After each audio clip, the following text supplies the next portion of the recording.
If you normally take I-71 South to the Spring Street exit, you will have two options while it's closed for construction. For the first option, you'll have to back up in a sense and take an earlier exit.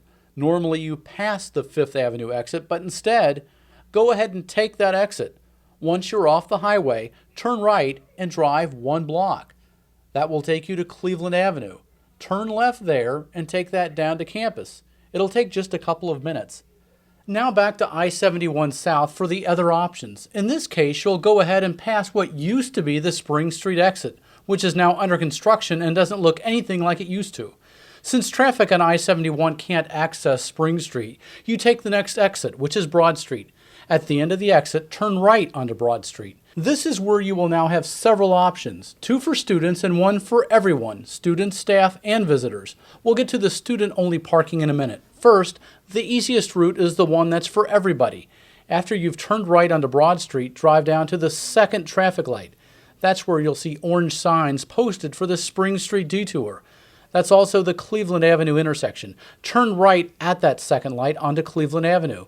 It takes you through the middle of the campus of the Columbus College of Art and Design. Go through the first traffic signal. Then, just past the second light, there's a student parking lot on the right. And at the third light, there's another parking lot on the right.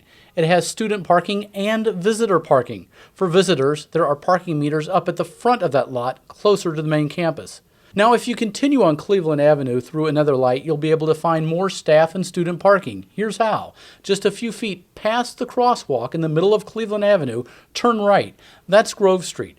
The first lots on Grove Street on both the left and right are for staff. However, if you continue around, you'll find more parking. Student parking is on the left with staff parking on the right. And if you take the second or third right, you will also find a limited number of parking meters.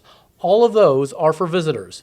Now back to the Broad Street exit for two additional options for students. At the end of the exit, turn right. Take your very first right. That's Jefferson Avenue. Drive around a large median, which has trees in the middle, and you'll go through one traffic light. You will then find the new large parking lot 32S on your left with hundreds of spaces. However, there's also one other option once you turn onto Broad Street from the highway exit. Instead of taking your first right, go down another block and take your third right. That's Washington Avenue. It will take you right to the parking garage where there are 1,000 spaces.